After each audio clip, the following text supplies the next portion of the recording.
সূরা নিসার অষ্টম আয়াতের আলোচনা আমরা এক অর্থে শেষ করেছি, কিন্তু সামান্য কথা বাকি ছিল। বাইবেলের নূতন ও পুরাতন নিয়মে উত্তরাধিকার সম্পর্কে কি বলা হয়েছে, আরো কিছু বিতর্ক আছে। ইহুদিদের আইন কি ছিল, কিভাবে বিস্তার লাভ করেছে, তুলনামূলক দৃষ্টিকোণ থেকে তুলে ধরা মনে হয় ভালো হবে।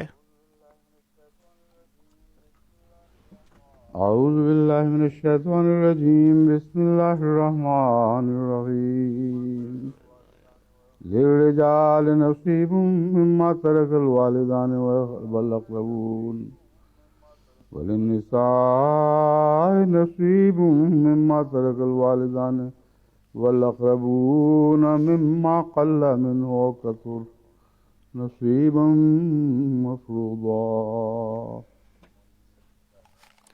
আর পুরুষদের জন্য একটা নির্দিষ্ট অংশ রয়েছে, তার থেকে যা পিতামাতা ও নিকটাত্মীয় রেখে যায়।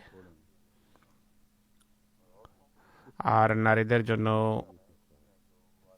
তাতে একটা অংশ রয়েছে যা পিতামাতা বা নিকটাত্মীয় রেখে যায়, তা বেশি হোক বা স্বল্প। নসিবা মাফরুজা এক নির্ধারিত অংশ, এমন একটা অংশ যা নির্ধারণ করা হয়েছে বা আবশ্যক, যা দেয়া আবশ্যক করা হয়েছে। বাইবেলে উত্তরাধিকার সংক্রান্ত যে শিক্ষা রয়েছে তাও খতিয়ে দেখা উচিত। উত্তরাধিকার সংক্রান্ত শিক্ষায় বিশেষভাবে আধ্যাত্মিক উত্তরাধিকারের কথা রয়েছে। কোরআন কারীমে উত্তরাধিকার বন্টনের ক্ষেত্রে জাগতিক উত্তরাধিকার বন্টনের কথা বলেছে, আধ্যাত্মিক উত্তরাধিকারকে কিছু উন্নত মূল্যবোধের সাথে সম্পৃক্ত করেছে।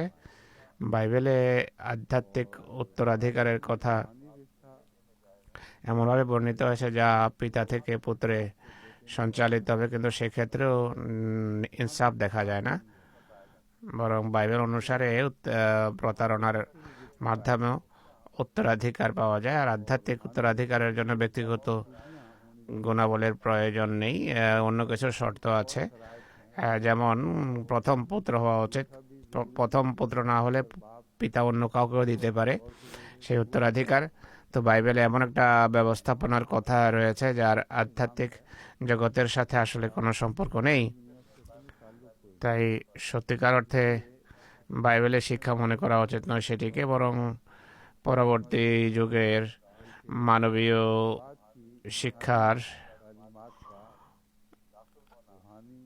আধ্যাত্মিক এবং ধর্মীয় শিক্ষায় অনুপ্রবেশ ঘটতে আমরা দেখতে পাই। নতুবা এটি হতে পারে না যে আল্লাহ তাআলার পক্ষ থেকে আধ্যাত্মিক উত্তরাধিকার এভাবে সরাসরি সন্তানে সঞ্চালিত হতে পারে বলে বিশ্বাস করা যায়, বা বাইবেলে যেভাবে তা দেখা যায় তা খোদার পবিত্রতার পরিপন্থী মনে হয়। খোদার পক্ষ থেকে এমন কথা বলা সম্ভব নয়। যেখানে এর সমালোচনা হবে সেটি বাইবেলের নয়, বরং বাইবেলের লেখকদের সমালোচনা করা হবে, কেননা তা আল্লাহর উক্তি হতে পারে না। এখন এই মুখ বন্ধের পর এখন আমি তা নিয়ে আলোচনা করব।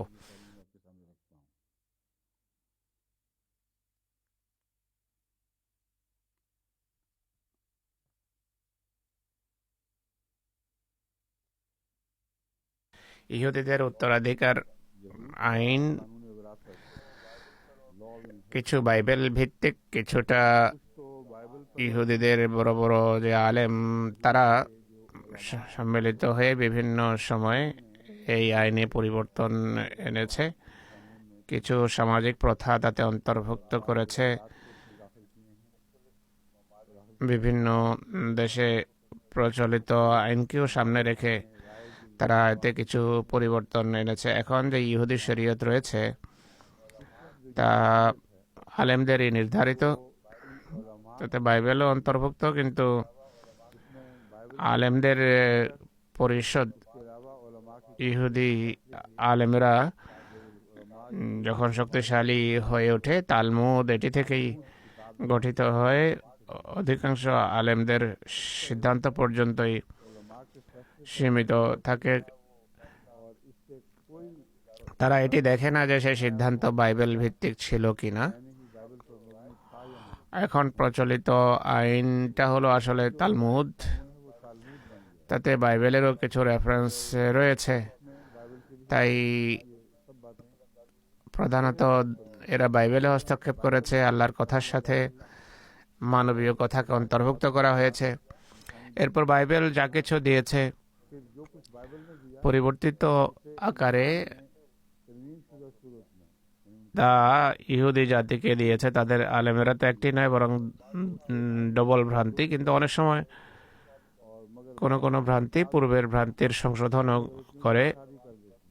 কিছু ইহুদি আলেমের সিদ্ধান্ত ফিতরতের নিকটতর সেই সিদ্ধান্তের মোকাবেলায় যা বাইবেলে দেখা যায়, তো তাদের সেগুলো থেকে ডেভিয়েশন বলছে যে তাদেরও বিশ্বাস ছিল না যেটি আল্লাহর শিক্ষা। তাই ভ্রান্তির পর ভ্রান্তি, ভুলের পর ভুল হয়েছে। যেভাবে মাইনাস মাইনাসে প্লাস হয়ে যায়, একই ফলাফল এখানে দেখা যায়।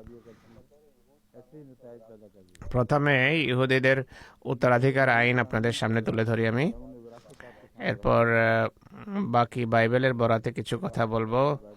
প্রারম্ভিক এব্রানীয় এবং তাদের সমসাময়িক প্রাচীন জাতিতে প্রচলিত রীতি ছিল মৃত ব্যক্তির প্রথম সন্তান পুত্রের উত্তরাধিকারী এবং পরিবারের প্রধান আখ্যা পেত। মৃত ব্যক্তির কোনো পুত্র সন্তান না থাকলে মৃত ব্যক্তি তার নির্ভরযোগ্য কোনো বন্ধুকে তার উত্তরাধিকারী আখ্যা দিত।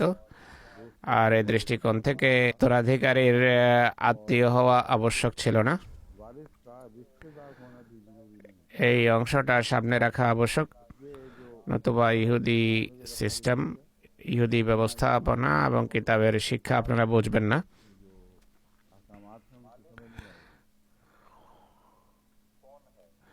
মালিককে, যার সম্পত্তি সেই মালিক, এই নীতি প্রথমে মাথায় রাখতে হবে। একই সাথে এটিও স্বীকৃতি পেল যে কোনো আইনের অধীনে সেটি সম্পত্তি নিজেই বন্টন হবে না। মৃত্যুর পূর্বে সে যে সিদ্ধান্ত করে যাবে সেটি আমলযোগ্য হবে, তার নিজের সন্তানের পক্ষে হওয়া আবশ্যক নয়। এই মৌলিক কথা আমি আপনাদেরকে বোঝাচ্ছি। হযরত ইব্রাহিমের রেফারেন্স তারা দিয়ে থাকে। ইহুদি শরীয়ত যারা একত্রিত করেছে বা সংকলিত করেছে, তারা আদি পুস্তকের 15তম অধ্যায়ের 3য় আয়াত সম্পর্কে বলে, ইব্রাহিম যখন সন্তানের বিষয়ে নিরাশ হয়ে যায়, তিনি তার দাস আলিয়াজেরকে উত্তরাধিকারী বানানোর দ্বার প্রান্তে ছিলেন। এতটা তার বয়স হয়ে গিয়েছিল ইব্রাহিমের যে তিনি ভেবেছেন যে তার সন্তান হবে না এবং সন্তান লাভের আশা ছিল না। এমন সময় তার কৃতদাস ছিল আলিয়াজের সাবধানতা বশত তাকে উত্তরাধিকারী করার কথা চিন্তা করেন।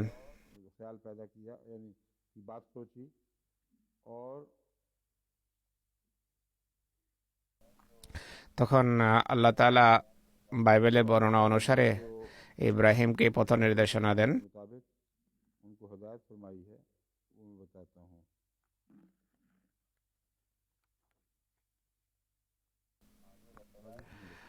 আদি পুস্তক 15 অধ্যায় আয়াত 2 থেকে 4 এই কথাটি রয়েছে। ইব্রাহিমকে বাইবেলে ইব্রাহিম বলা হয়। ইব্রাহিম বলেন যে, হে খোদা, তুমি আমাকে কি দেবে, কেননা আমি সন্তান শূন্য। আমার ঘরের মুখতার বা কর্তৃত্ব এখন দামেস্কের আলিয়াজের হতে যাচ্ছে।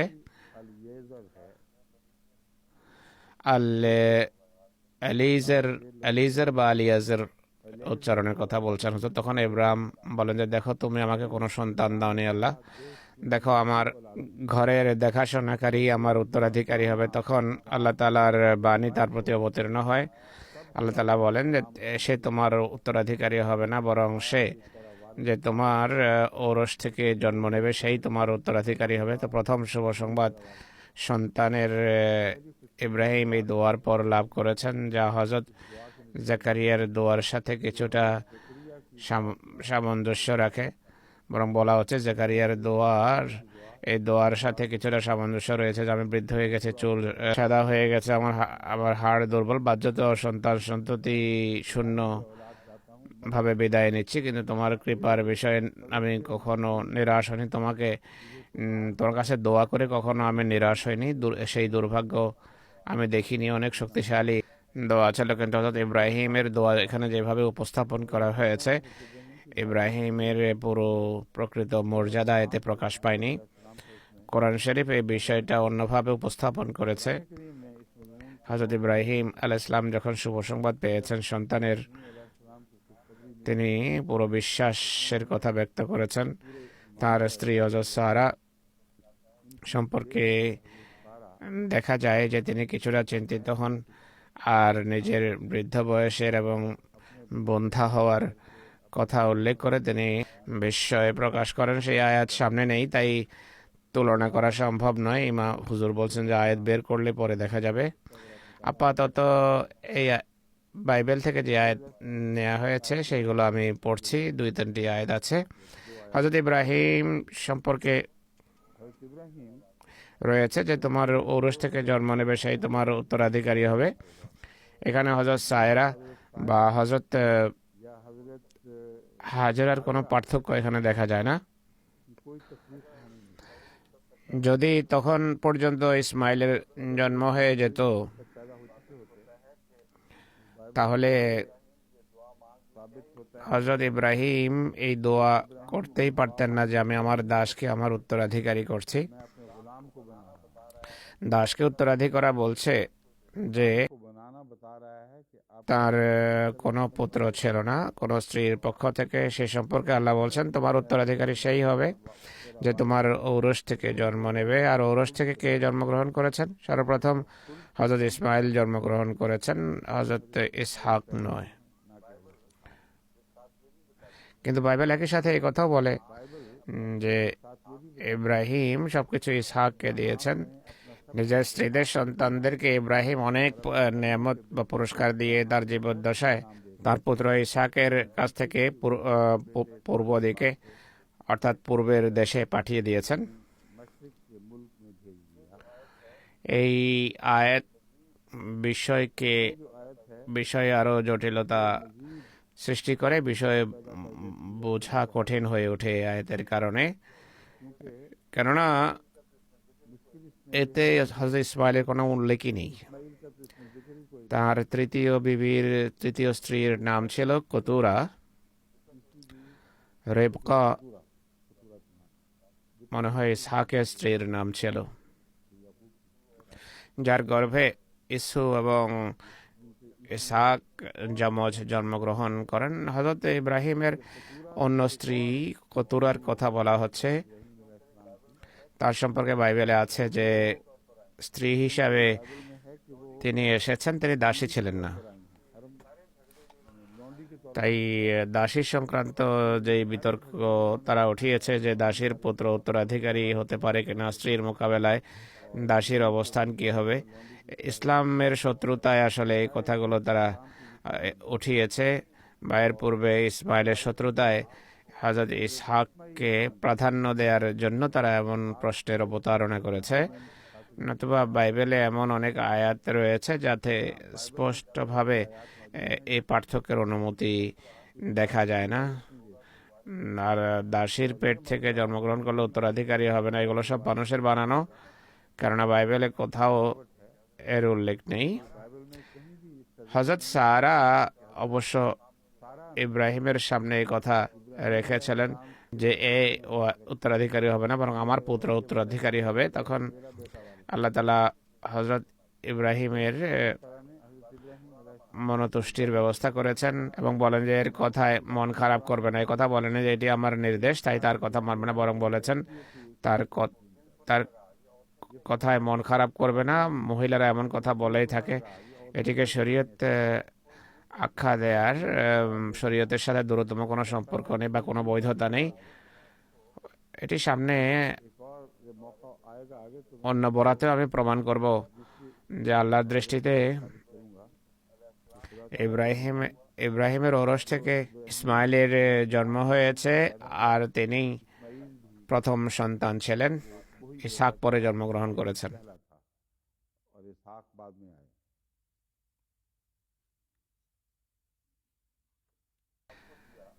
ইব্রাহিম সবকিছু ইসহাককে দিয়েছেন মর্মে যে ঘটনা রয়েছে, ये वाक़या এটি হজরত ইসমাইল এবং ইসহাকের জন্মের অনেক পরের ঘটনা। की पैदाइश से बहुत আর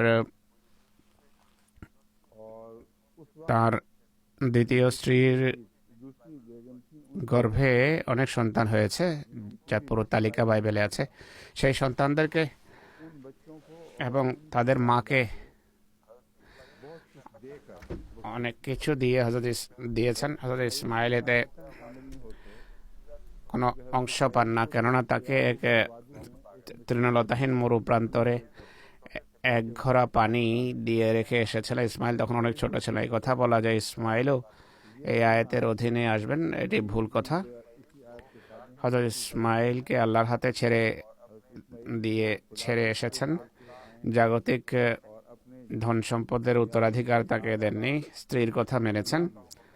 আল্লাহর নির্দেশ ছিল না এটি, কিন্তু আল্লাহ তাআলা অনুমতি দিয়েছেন, একে নিয়ে যাও এবং একে পৃথক রেখে আসো, কেননা আল্লাহ স্বয়ং তার নিগরান এবং তত্ত্বাবধায়ক হয়েছেন।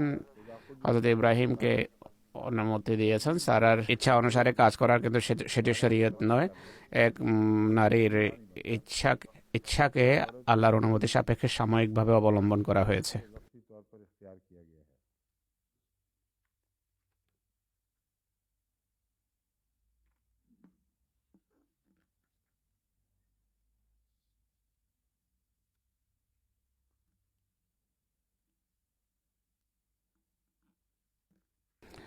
দাসী বা বাদী সংক্রান্ত বিতর্কটিও মনোযোগের দাবি রাখে। সত্য কথা হলো क्योंकि हकीकत ये है कि हजरत হজরত সারা ने যিনি হজরত হাজরাকে পেয়েছেন, হাজরা এক যুবরাজ্ঞী ছিলেন যাকে তার সাথে বিদায় দেয়া হয়েছে।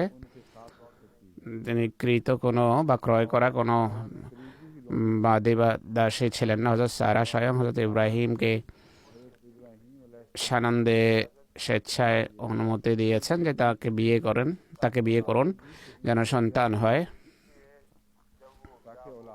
যখন সেই বিয়ে হয়, বাদী সংক্রান্ত কোনো ঘটনা সম্পূর্ণভাবে অমূলক, কিন্তু তিনি সেবাও করতেন একই সাথে, তাই তার জন্য বাদী শব্দ ব্যবহার হয়েছে। উপহার স্বরূপ পেয়েছিলেন। দ্বিতীয়ত, সেই পুত্রের যখন জন্ম হয় তখনই হিংসা আরম্ভ হয়ে যায়। হযরত ইসমাইলের জন্ম হয়, বড় হন চোখের সামনে, তখন মহিলার সাথে যেমনটি হয়ে থাকে সেই প্রতিদ্বন্দ্বিতা মাথা চারা দেয়। এরপর আল্লাহ তাআলা সেই শুভ সংবাদ দেন হযরত ইসহাক সংক্রান্ত। হযরত ইসহাকের জন্ম হলে হযরত ইসমাইল তখন সে বয়সে ইসমাইল বেশ বড় ছিলেন, বরং তিনি দৌড়াদৌড়ি ছুটাছুটিও করতেন। বাইবেলে এটিও লেখা আছে। হযরত সারা যখন তাকে বের করতে বলেছেন তখন এই কারণে বলেননি যে তিনি উত্তরাধিকারী হয়ে যাবেন বা উত্তরাধিকারী হবেন না। তার অজুহাত ছিল হযরত ইব্রাহিম যখন ইসহাকের জন্মের আনন্দে এক আমন্ত্রণের দাওয়াতের ব্যবস্থা করেন, তখন হযরত সারার হযরত ইসমাইলের হাসি খেলা খুবই অপছন্দ হয়। আর তিনি বলেন যে তিরস্কার করে, ঠাট্টা করে, আমাকে এবং আমার ছেলেকে তিরস্কার করে ইসমাইল।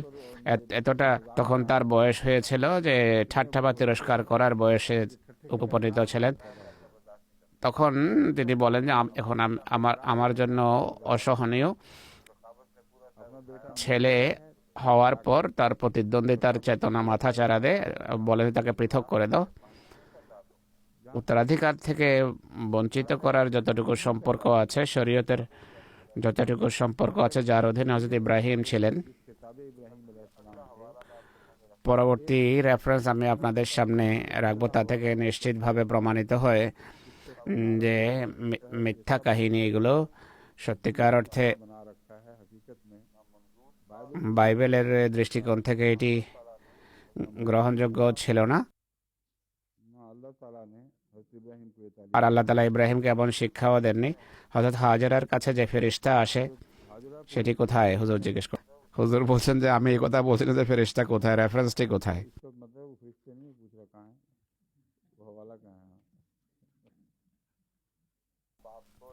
দ্বিতীয় বিবরণ 16 নম্বর অধ্যায় আয়াত 6 থেকে 12-তে এই ঘটনা রয়েছে। তখন হযরত সারা তার প্রতি কঠোর ব্যবহার আরম্ভ করে এবং সে তাকে ছেড়ে চলে যায়। এই ঘটনা পূর্বে একবার ঘটেছে, যখন হযরত ইব্রাহিম বিদায় দিয়েছেন ছেলেকে। তার পূর্বে আল্লাহ তাআলা হযরত হাজেরার সন্তানদেরকে আল্লাহ তাআলা উত্তরাধিকারী হওয়ার সংবাদ দিয়ে রেখেছিলেন। অর্থাৎ সারার এই কথা বলা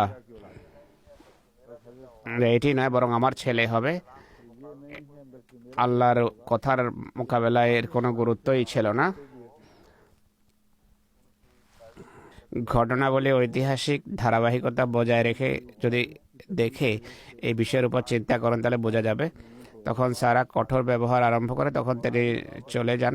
আর আল্লাহর ফেরেশতা তাকে মরুতে এক ঝর্ণার কাছে পান। এটি সেই ঝর্ণা যা সৌর পথে অবস্থিত। আর ফেরেশতা বলে যে, হে সারার দাসী হাজেরা, তুমি কোত্থেকে এসেছো আর কোথায় যাচ্ছ? এখানে যে বাদী শব্দ ব্যবহার হয়েছে গবেষণার দাবি রাখে। আসল শব্দ কি? এমন একটি বাইবেলের কথা আমরা জানি যা বেশি নির্ভরযোগ্য, আমরা সেটি নিয়ে এখন গবেষণা করছি। বেশিরভাগ বিবৃতি তাতে তাই যা কোরআন উল্লেখ করেছে। আর বাইবেলের মোকাবেলা, সাধারণ বাইবেলের মোকাবেলায় আমরা এই বাইবেলে দেখেছি যে এটি কোরআনকে সমর্থন করে। এটি এমন বাইবেল যা স্বীকৃত। এই সম্পর্কে কোনো ধর্মযাজক আপত্তি করতে পারবে না যেটি পরে বানানো হয়েছে। কার্যত তারা সেটিকে উপেক্ষা করছে, কেননা সেটিকে যদি সামনে আনা হয় মানুষের সামনে বারবার, তাহলে কোরআনের সেটি যে সমর্থন করে তা সামনে এসে যাবে। জার্মানির মেরি লতিফ সাহেব উপর আমি এক গবেষণা কর্ম ন্যস্ত করেছিলাম তর্গম সম্পর্কে। তিনি তর্গমের গবেষণার সময় এই বিষয়টি সামনে এনেছেন। তর্গম একটা প্রসিদ্ধ শব্দ। বাইবেলের একটা কপির নাম হলো তর্গম। এটি আরামি ভাষায়। এটি সম্পর্কে এটিকে কোনো গুরুত্ব দেওয়া হয়নি। অবশ্য তারা বলে যে হ্যাঁ, একটা আরামি অনুলিপিও আছে বাইবেলের। লতিফ সাহেবের যেহেতু আগ্রহ আছে গবেষণা ইত্যাদির, আমি তার হাতে দায়িত্ব ন্যস্ত করেছি। তর্গম খুঁজে বের করুন, সত্য উদ্ঘাটন করুন। তার যে প্রথম পেপার আমি পেয়েছি তা আল্লাহর ফজলে খুবই আশা এবং উৎসাহ ব্যঞ্জক। অনেক সুমিষ্ট ফল আমি পেয়েছি এটি থেকে। একটি শব্দ হলো তর্গম। এটা আসলে তর্জমা শব্দের আরেকটি রূপ, অনুবাদের একটি রূপ। সাইরাস যখন ফিলিস্তিনকে, জেরুসালেমকে আবার আবাদ করার জন্য এসেছেন, তখন ইহুদিদের সাথে তার যে যোগাযোগ হয়েছে সে যুগে ফার্সি এবং হিব্রুর সন্ধি সম্মিলনে যে ভাষা সামনে এসেছে এর নাম হলো আরামাইক। কোন কোন আলেমের এই কথা বলা যে আরামি ভাষা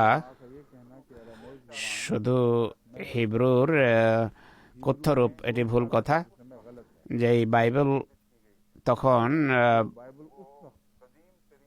বিন্যস্ত করা হয়েছে তার সবচেয়ে বিশ্বস্ত এবং নির্ভরযোগ্য অনুলিপি বাইবেলের, কেননা তা হিব্রুর সাথে সামঞ্জস্যপূর্ণ একটি ভাষা যা ফার্সি এবং হিব্রুর সম্মিলিতভাবে গঠিত হয়েছে। তখনকার সে যুগে বাইবেল ছিল, সেই বাইবেলের এই ভাষায় অনুবাদ হয়েছে। তা নিরপেক্ষ ব্যক্তির অনুবাদ ছিল।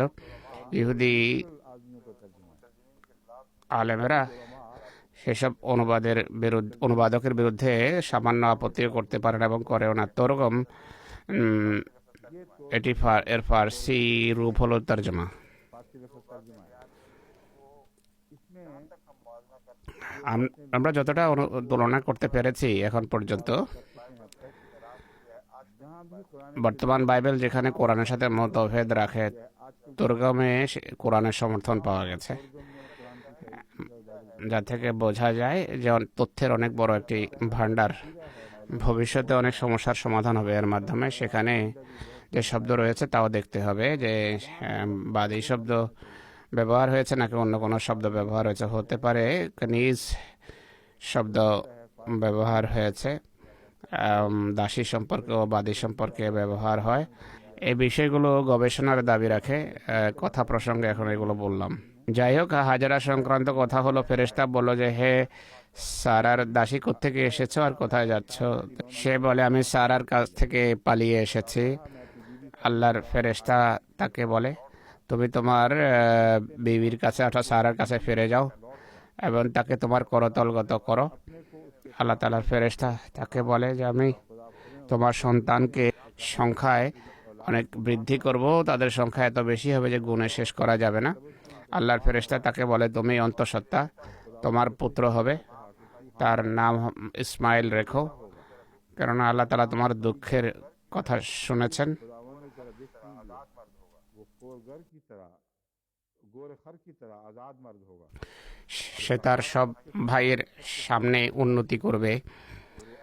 এ হলো হযরত ইসমাইলকে আল্লাহর পক্ষ থেকে প্রদত্ত সুসংবাদ। তার জন্মের পূর্বেই এটি দেয়া হয়েছে।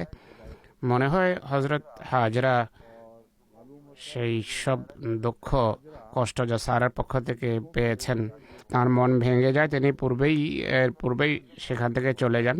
তিনি জানতেন না যে তখন তিনি অন্তঃসত্ত্বা ছিলেন। তখন আল্লাহ তাআলার ফেরেশতা অবতীর্ণ হয়ে এবং বলে তুমি অন্তঃসত্ত্বা, আর ইব্রাহিমের বংশ তোমা থেকে আরম্ভ হবে। আর ইব্রাহিমের প্রতি যে প্রতিশ্রুতি দেয়া হয়েছে তার বংশ বিস্তৃত হওয়ার, সেই প্রতিশ্রুতি ইসমাইল সংক্রান্ত।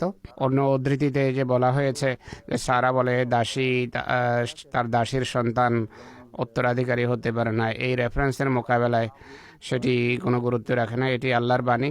ফেরেশতা হযরত হাজরাকে স্বয়ং সংবাদ দিয়েছে। এর মোকাবেলায় হযরত সারার উপর বাইবেলে কোথাও ফেরেশতা অবতীর্ণ হওয়ার উল্লেখ নেই। সরাসরি ফেরেশতা হযরত সারার প্রতি অবতীর্ণ হবে এবং তার সন্তান সম্পর্কে শুভ সংবাদ দেওয়া হবে, এটা কোথাও বাইবেলে উল্লেখ নেই। হযরত ইসমাইলের ইব্রাহিমের ওরস থেকে হওয়া শুভ সংবাদের উত্তরাধিকারী হওয়া বাইবেল থেকে স্পষ্টভাবে প্রমাণিত।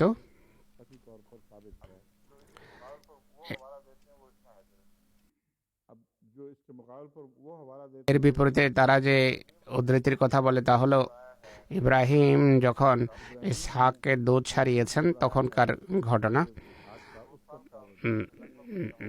2 বছর বায়ের কাছাকাছি বয়স হবে যখন দুধ ছাড়িয়েছেন। সারা যখন দেখলো যে হাজরা মিসরের পুত্র যে ইব্রাহিমের ওরস থেকে জন্মগ্রহণ করেছে, এখানেও ইব্রাহিমের ওরস থেকে জন্মগ্রহণের শব্দটি তার বংশ হওয়ার দিকে ইঙ্গিত করে। সারা তখন ইব্রাহিমকে বলে দাসীকে এবং তার পুত্রকে বের করে দাও, কেননা এই দাসীর পুত্র আমার পুত্রের মতো উত্তরাধিকারী হবে না। উত্তরাধিকারী হবে না এই শব্দটি আল্লাহর শব্দ নয়, বরং সতীনের বিরুদ্ধে সতীনের উক্তি। হযরত সারা যা সম্পর্কে বলছে যে এ উত্তরাধিকারী হবে না, এর পূর্বেই আল্লাহ তাআলা হযরত ইসমাইলের উত্তরাধিকারী হওয়ার শুভ সংবাদ দিয়েছেন। জন্মের পূর্বেই সেই শুভ সংবাদ আল্লাহ তাআলা দিয়েছেন। তাই হযরত সারা কিভাবে আল্লাহর উক্তিকে রহিত করতে পারে? ইব্রাহিম তার পুত্রের কারণে এই কথাটি অপছন্দ করেননি। এটি যদি আল্লাহর উক্তি হতো, ইব্রাহিম কেন অপছন্দ করবেন? আর খোদা তাআলা তার মন জয় কিভাবে করেন? আল্লাহ তাআলা ইব্রাহিমকে বলেন এই পুত্র এবং তোমার দাসীর কারণে তুমি কষ্ট পেও না, সারা তোমাকে যা বলে তুমি তাই করো, কেননা ইসহাক থেকে তোমার বংশের নাম চলবে আর এই দাসীর সন্তান থেকে আমি এক জাতি সৃষ্টি করব, কেননা সে তোমার ঔরস জাত। তাদের যে কাল্পনিক ষড়যন্ত্র, এর কিছুই বাকি থাকে না এই রেফারেন্সের উদ্ধৃতির বর্তমানে। দুটো উদ্ধৃতি পাশাপাশি রেখে পড়লে উত্তরাধিকার সংক্রান্ত যে ধারণা তাদের রয়েছে সেটি ভ্রান্ত প্রমাণিত হয়। কিন্তু বাইবেলের নতুন নিয়ম এই এই কথারই পুনরাবৃত্তি করে। গ্যালিটিয়ানে 4th অধ্যায়ের আয়াত 28 থেকে 31 লেখা আছে, হে ভাইগণ, আমরা ইসহাকের ন্যায় প্রতিশ্রুত সন্তান। তাদের মতো প্রতিশ্রুতি শুধু ইসহাককে দেওয়া হয়েছে, অথচ বাইবেল নিজেই বলছে যে ইসহাককেও প্রতিশ্রুতি দেওয়া হয়েছে, ইসমাইলের সাথেও প্রতিশ্রুতি ছিল। উভয়কে ইব্রাহিমের বংশ আখ্যা দেওয়া হচ্ছে।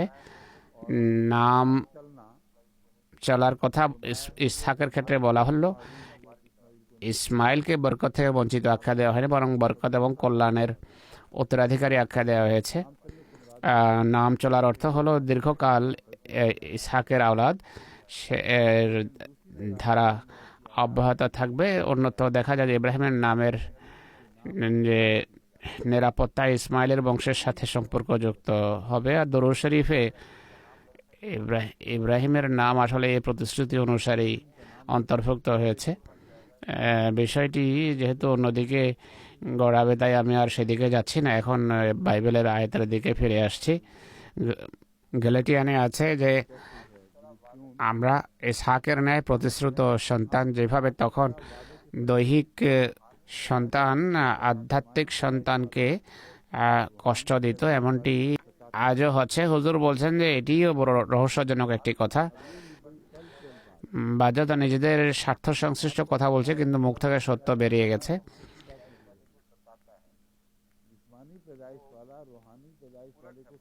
কথাটা এখানে আসলে উল্টো। ইসমাইল ইসহাককে কষ্ট দিত না, বরং ইসহাকের কারণে ইসমাইলকে কষ্ট দেওয়া হয়েছে, অর্থাৎ তার মাকে কষ্ট দেওয়া হয়েছে।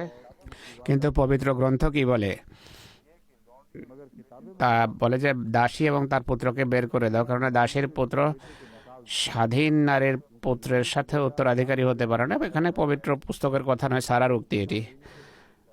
পবিত্র পুস্তক সেটিকে প্রত্যাখ্যান করেছে, কথা খুব স্পষ্ট করেছে। ইসমাইল অবশ্যই ইব্রাহিমের বংশ এবং অবশ্যই উত্তরাধিকারী হবে। বিভিন্ন জাতির বরকত এবং কল্যাণ লাভ করা তার সাথে সম্পৃক্ত হবে।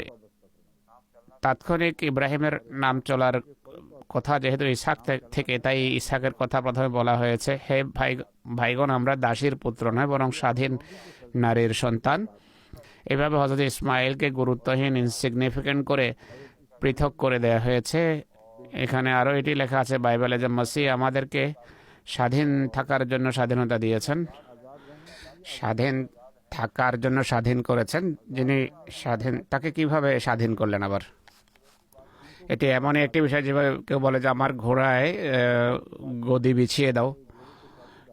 কেউ জিজ্ঞেস করলো গদি অলরেডি বিছানো হয়েছে। সে ব্যক্তি বলল যে আরেকটা গদি বিছিয়ে দাও। এক স্বাধীনকে আবার কিভাবে স্বাধীন করা হলো, এটি হলো প্রশ্ন। এগুলো শুধু কথা সর্বস্ব, এগুলোর কোনো আসল অর্থ নেই। ইসমাইলের বংশের প্রতি একটা বিদ্বেষ, পুরনো বিদ্বেষ চলে আসছে। এটি সতীনের বিদ্বেষ, যেটিকে আল্লাহ তাআলা গ্রহণ করেননি।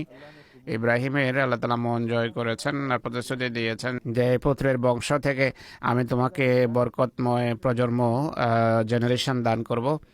এটি একটি দিক। দ্বিতীয় দিক হলো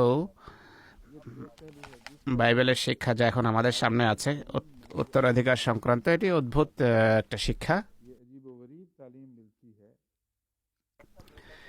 এমন পুত্র তো উত্তরাধিকারী হতে পারে যে অবৈধ সন্তান, যার শরীয়তের দৃষ্টিকোণ থেকে কোনো মর্যাদাই নেই, কিন্তু দাসীর পুত্র উত্তরাধিকারী হতে পারবে না। এটি হলো এদের দৃষ্টিভঙ্গি। এই যে শিক্ষা, সেই বিদ্বেষেরই একটি রূপ। কেননা এদের হৃদয়ে একটা অগ্নি ছিল যে ইসমাইল যদি আধ্যাত্মিক উত্তরাধিকার পেয়ে যায় তাহলে আমাদের বংশ মিটে যাবে। ইব্রাহিমের সেই বংশ চিরতরে প্রতিষ্ঠা লাভ করবে। ইসমাইল থেকে যাদের সূচনা হবে, এই রাস্তা বন্ধ করার তারা এইসব কৌশল অবলম্বন করেছে।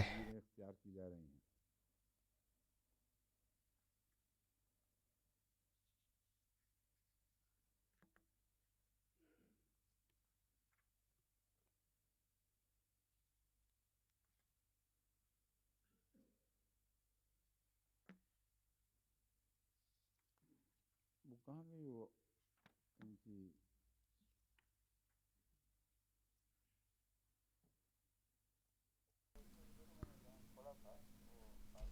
एक ये तलीम शरीफ में जिक्र तो मैंने जहाँ पढ़ा था वो आगे चला गया। আরেকটি উদ্ধৃতি রয়েছে উত্তরাধিকার সম্পর্কে বাইবেলের নাম্বার পুস্তক থেকে নেয়া, এটি বা গণনা পুস্তক থেকে নেয়া। गिनती হুজুর বলছেন যে ইংরেজিতে নাম্বারস বলা হয়। সেলাফে হাদের কন্যাদের পক্ষে আল্লাহ তালার নির্দেশ হলো की बेटियों के हक में তারা যাদের পছন্দ করবে তাদেরকে বিয়ে করবে, কিন্তু পিতামাতার গোত্রেই যেন তাদের বিয়ে হয়। গতকাল আমি বলেছিলাম যে আজকাল বিভিন্ন প্রথা বিস্তার লাভ করেছে, এটা সেই যুগেও ছিল। সেই যুগে ঝগড়া ছিল যে উত্তরাধিকার বন্টনের ফলে আমাদের সম্পদ যেন অন্যের হাতে না যায়। নির্দেশ হলো যাদের পছন্দ হয় তাদেরকে বিয়ে করবে, কিন্তু পূর্বপুরুষের গোত্রে যেন বিয়ে হয়। এভাবে বনি ইসরায়েলের উত্তরাধিকার यूं बनी इसराइल এক গোত্র থেকে অন্য গোত্রে যাওয়ার সুযোগ থাকবে না। সব ইসরায়েলির পিতামাতার বা পিতামাহের উত্তরাধিকার নিজেদের হাতে রাখতে হবে। বনি ইসরায়েলের কোনো গোত্রের কোনো মেয়ে যদি উত্তরাধিকারিণী হয়, তাহলে পিতার গোত্রের কোনো বংশে বিয়ে করবে যেন সব ইসরায়েলি পিতামাতার উত্তরাধিকার তাদের হাতে থাকে। এভাবে একের উত্তরাধিকার অন্য গোত্রে যাবে না। বনি ইসরায়েলের গোত্রগুলোর জন্য আবশ্যক হলো নিজ নিজ উত্তরাধিকার যেন নিজেদের কাছে রাখে। এটি নাম্বারস পুস্তক থেকে নেওয়া হয়েছে, কিন্তু প্রথম পুত্রের যতটুকু সম্পর্ক আছে বাইবেল থেকে কথা স্পষ্টভাবে প্রমাণিত যে কোনো স্ত্রীকে কেউ বেশি পছন্দ করুক বা কম, কোনো স্ত্রীর প্রতি ঘৃণা থাকলেও সেই স্ত্রীর ঘরে যদি সন্তান প্রথম হয় তাহলে উত্তরাধিকারী সে হবে। কোনো স্বামীর ব্যক্তিগত ভালোবাসা এই ঐশী নিয়মকে পরিবর্তন করতে পারতো না, অর্থাৎ প্রথম সন্তানের উত্তরাধিকারী হতো। পরবর্তীতে প্রথম সন্তানকে উত্তরাধিকার থেকে বঞ্চিত করার যে সমস্ত রেফারেন্স রয়েছে সেগুলো আমি এখন বাদ দিচ্ছি। যদি কোনো পুরুষের দুই স্ত্রী থেকে থাকে, একজনকে সে পছন্দ করে একজনকে ভালো না বাসে, আর উভয়ের ঘরে যদি সন্তান হয়, আর প্রথম সন্তান যদি যে স্ত্রীকে অপছন্দ করে তার গর্ভে হয়,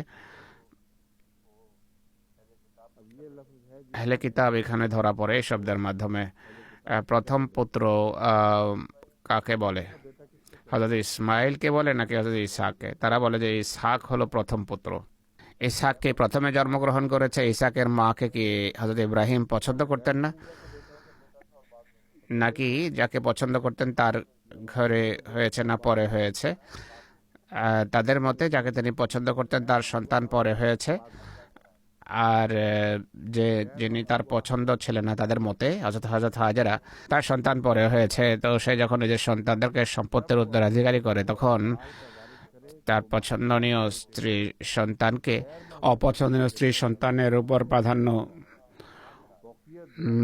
দিয়ে তাকে প্রথম সন্তান আখ্যা দেবে না, বরং অপছন্দনীয় স্ত্রীর সন্তানকে যে পুরো সম্পদের দ্বিগুণ অংশ দিয়ে তাকে প্রথম সন্তান যেন মানে, কেন তার শক্তির সূচনা আর প্রথম সন্তান হওয়ার যোগ্য সে। এই যে শরীয়ত অবতীর্ণ হয়েছে তা হযরত ইব্রাহিম আলাইহিস সালামের পরে অবতীর্ণ হয়েছে।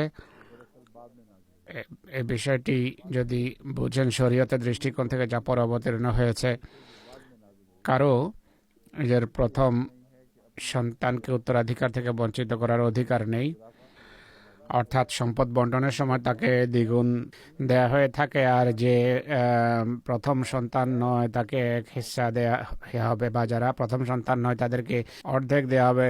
যেভাবে ইসলামে উত্তরাধিকার বন্টনের ক্ষেত্রে ছেলে এবং মেয়ের অংশ হয়ে থাকে, বাইবেলের উত্তরাধিকারের ক্ষেত্রে প্রথম সন্তান এবং অন্যান্য সন্তানদের মাঝে এটি পার্থক্য। আমি বলেছিলাম যে এটি ইব্রাহিমের কথা হতে পারে না।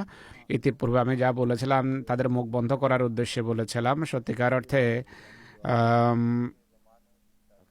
এগুলো পরবর্তী যুগের শিক্ষা। হজরত ইব্রাহিমের সাথে এই শিক্ষার কোনো সম্পর্ক নেই, কেননা হজরত ইব্রাহিম আলাইহিসসালাম কে আল্লাহ তালা বিভিন্ন সময়ে যে শিক্ষা দিয়েছেন, বাইবেল যদি সেগুলো প্রকৃতপক্ষে রেকর্ড করে থাকে, সেগুলোর আলোকে তিনি তার প্রথম সন্তানকে তিনি জাগতিক কোনো সম্পদ দেননি, যিনি ছিলেন হজরত ইসমাইল।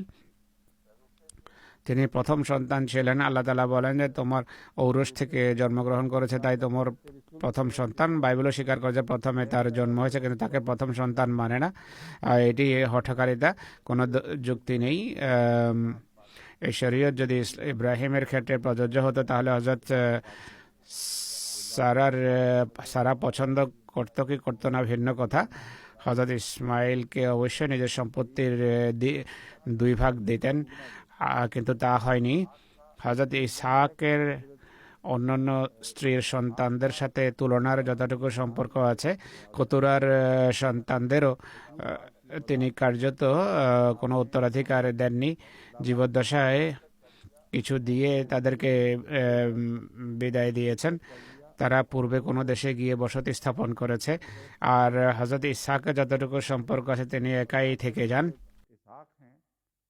উত্তরাধিকারী হিসেবে। যদি এটি ইব্রাহিমের জন্য বিশেষ শিক্ষা না হয়ে থাকে ঐশী ইচ্ছার অধীনে, তাহলে ইব্রাহিম স্বয়ং ঐশী শরীয়তকে লঙ্ঘন করছেন। তওরাতের যে সূচনা, এটি মূল কথা। এই প্রসঙ্গে পূর্বে আমি গবেষকদেরকে বলেছিলাম যে আপনারা গবেষণা করুন, তওরাতের সূচনা কিভাবে হয়েছে তা দেখুন। কোরআনের রেফারেন্সেস থেকে বোঝা যায় যে তওরাতের সূচনা সত্যিকার অর্থে হজরত ইয়াকুবের যুগ থেকে হয়েছে। আর এরপর বিভিন্ন নবীদের প্রতি বিভিন্ন সময়ে ওয়াহি অবতীর্ণ হয়েছে শরীয়তের শিক্ষা হিসাবে। এগুলো বিভিন্ন পাথরের ফলকে লেখা হয়। সেই ফলকগুলোর দিকেই তো মুসাকে আহ্বান করা হয়েছিল। গুহায় নিয়ে গিয়ে তাকে দেখানো হয়েছে যে এইগুলো সেই ফলক, যাতে তোমার জন্য শিক্ষা রয়েছে। এটি সেই শিক্ষায় যা সম্পর্কে কোরআন বলে যে যতদিন তওরাত অবতীর্ণ হয়নি, ততদিন হযরত ইসহাক নিজের ইচ্ছা অনুসারে নিজের জন্য যে সমস্ত জিনিস পছন্দ বা অপছন্দ করেছেন, সেই শিক্ষাই তিনি অনুসরণ করেছেন। এরপর তওরাতে গিয়ে অন্য শিক্ষা অনুপ্রবেশ করেছে, কিন্তু ইসহাকের ক্ষেত্রে তওরাতের উল্লেখ আছে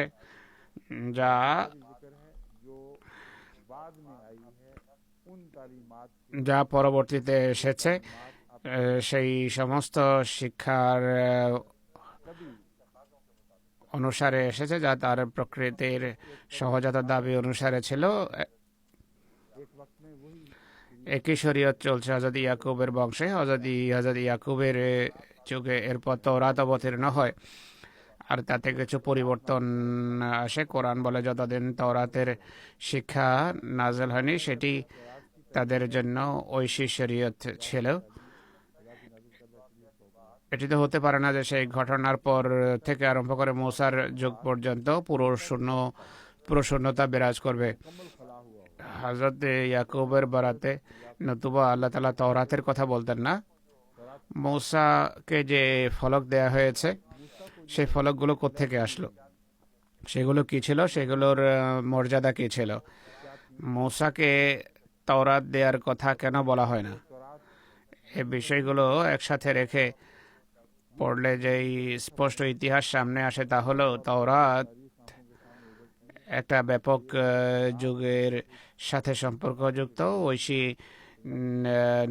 নির্দেশ বিভিন্ন সময় নাযিল হয়েছে। মূসার পূর্বে ইয়াকুবের যুগের শেষ অংশে এর সূচনা হয়েছিল।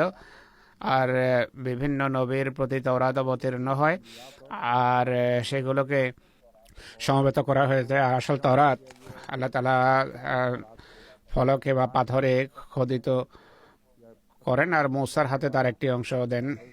এছাড়া কিছু শিক্ষা মূসা আলাইহিস সালামকে দেওয়া হয়েছে। এ হলো নবীদের প্রতি অবতীর্ণ তওরাত। কোরআন কারীম এটিকে মূসার উপর অবতীর্ণ কিতাব আখ্যা দেয় না, বরং কোরআন বলে যে মূসাকে কিতাব দেয়া হয়েছে, তওরাত দেয়া হয়েছে, মূসাকে কখনো দেয়া হয়নি, কারণ তওরাতে অন্যান্য নবীরাও অংশীদার ছিলেন। এই দৃষ্টিকোণ থেকে আমি বলছি যে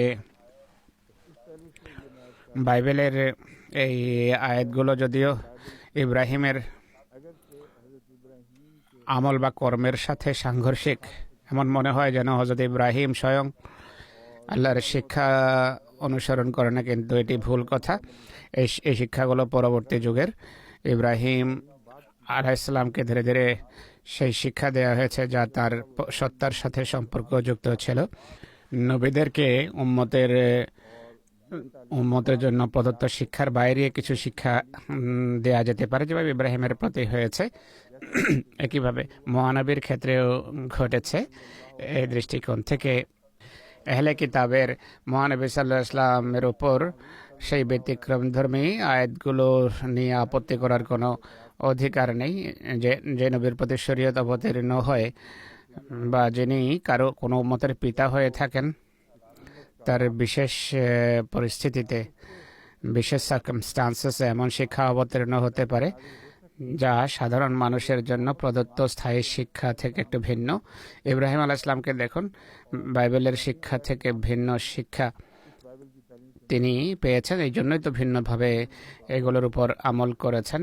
কহা বা আলেমেরা তার সেই শরীয়তের যে সারাংশ বের করেছে তা হলো পিতা এবং তার সন্তান, কন্যা এবং তাদের সন্তান, পিতা ভাই এবং তাদের সন্তান বোন এবং তাদের সন্তান দাদা, পিতার ভাই এবং তাদের সন্তান, পিতার বোন এবং তাদের সন্তান সন্ততি আর দাদা, তারা সকলেই বাইবেলের দৃষ্টিকোণ থেকে উত্তরাধিকারী আখ্যা পায়। কিন্তু সত্যিকার অর্থে বাইবেলে এদের সবার উল্লেখ দেখা যায় না। ইহুদিদের যে বর্তমান শরীয়ত রয়েছে, উত্তরাধিকারের বিষয়ে তারা হয়তো নিজেরা নির্ধারণ করেছে বা তাদের ট্র্যাডিশন থেকে তারা প্রভাবিত হয়ে এগুলো করেছে। নিকটাত্মীয় শব্দের ব্যাখ্যা তারা করেছে। স্বামীকেও তারা উত্তরাধিকারীদের অন্তর্ভুক্ত করেছে। আর সব সন্তান সমান অংশ পাবে, শুধু যে প্রথম সন্তান হয় সেই ব্যতিরেকে যে পুত্র পিতার মৃত্যুর পর জন্মগ্রহণ করবে সে এবং অবৈধ সন্তান বা যার সন্তানও পিতার বৈধ উত্তরাধিকারী হবে। পরে যে জন্মগ্রহণ করবে সে উত্তরাধিকারী হবে। আর কোনো মা যদি অন্তঃসত্ত্বা হন ততক্ষণ সম্পত্তি বন্টন করা হবে না যতক্ষণ সেই সন্তান জন্মগ্রহণ না করে।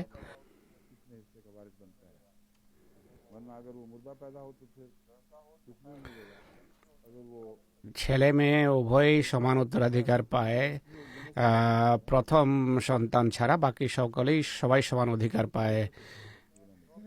তাই তো হুজুর জিজ্ঞেস করছেন, যেই পুত্র পিতার মৃত্যুর পর জন্মগ্রহণ করবে সে উত্তরাধিকারী হবে, আর যে অবৈধ সন্তান সেও ইলেজিটিমেট সন্তানও সমানভাবে সমান অধিকার পাবে। সে অবৈধ সন্তান ও পিতার সম্পত্তির বৈধ উত্তরাধিকারী হবে, তবে বাদী বা দাসী বা ইহুদি মহিলার গর্ভে জন্মগ্রহণকারী সন্তান উত্তরাধিকারী হবে না। এটি এদের বানানো শরীয়ত। একদিকে ইসলামের বিরুদ্ধে অপবাদ আরোপ করে যে ইসলাম বাদীদের বা দাসীদের সমান অধিকার দেয় না, আর কোনো বিয়ে ছাড়াই বলে যে ইসলাম বাদীদের স্ত্রী হিসাবে ব্যবহারের অনুমতি দেয়। সব ধর্মযাজক ইসলামের বিরুদ্ধে এটি নিয়ে অনেক বড় বড় কথা বলে, এমনভাবে কথা বলে যেন ইসলামই কেবল এই শিক্ষা দিয়েছে আর ইসলামই দাস প্রথাকে দৃঢ়তা দিয়েছে। অথচ দাসী সংক্রান্ত যে শিক্ষা এদের শরীয়তে দেখা যায় তা এত ভয়ানক যে কোনো বাদীর বা দাসের যদি সন্তান হয় সে কোনো উত্তরাধিকার পাবে না, আর যে যার সন্তান সে উত্তরাধিকারী হবে, উত্তরাধিকার পাবে। ইসলামের সাথে তুলনা করুন। ইসলাম বলে যে কোনো দাসীর যদি সন্তান হয় তাহলে তাকে স্ত্রীর সম্মান দিতে হবে, এরপর তাকে দাসী বা বাদী বলার কোনো অধিকার নেই। মা সে তখন এক মায়ের মর্যাদা পায়। কত মহান মহান শিক্ষা, কত সমুজ্জ্বল শিক্ষা, এলাহি শিক্ষা। তো এই যে দাসী সংক্রান্ত এই যে ভয়ানক চিত্র এবং মানব স্বাধীনতার এই যে ভয়ানক চিত্র এখানে দেখা যায়, দাসীদের সন্তান বংশ পরম্পরায় গোলামি থেকে যাবে, দাসী থেকে যাবে। ইসলামে এই ধারণাকে সম্পূর্ণভাবে পদপিষ্ট করা হয়েছে। আর প্রকৃত স্বাধীনতা ইসলামে দিয়েছে মানুষকে। তাদের যে বৃথা আক্রমণ সেগুলোর কোনো অর্থই নেই বাইবেলের দৃষ্টিকোণ থেকে। দাসীরা তো মানুষই নয়, তাদের কোনো পদমর্যাদাই নেই। আর আর বাইবেল থেকে এটি নিশ্চিতভাবে প্রমাণিত যে মহিলাদেরকে তখন উত্তরাধিকার হিসাবে বন্টন করা হতো। মহিলারা উত্তরাধিকারী হতে পারত না। পরে এরা নারীদের উত্তরাধিকারী করেছে, কিন্তু এর পূর্বে নারীদের উত্তরাধিকার পাওয়ার কোনো ধারণাই ছিল না। মহিলাদের উত্তরাধিকার পাওয়ার যে ধারণা প্রথমবার দেখা যায় তা এক নারী হযরত মূসার কাছে এসে বলে যে আমার কন্যা আছে দুজন, তাদের উত্তরাধিকার সংক্রান্ত শিক্ষা কি? তখন হযরত মূসা আলাইহিস সালামের প্রতি যেই আয়াত অবতীর্ণ হয়েছে সেগুলোর আলোকে সন্তান যদি না থাকে তাহলে মেয়েরা উত্তরাধিকার পাওয়ার যোগ্য হয়।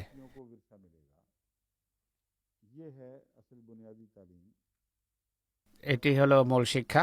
হযরত মূসা আলাইহিস সালাম এর উল্লেখ করতে গিয়ে বলেন, নাম্বার পুস্তকের 26 অধ্যায়ে এটি রয়েছে।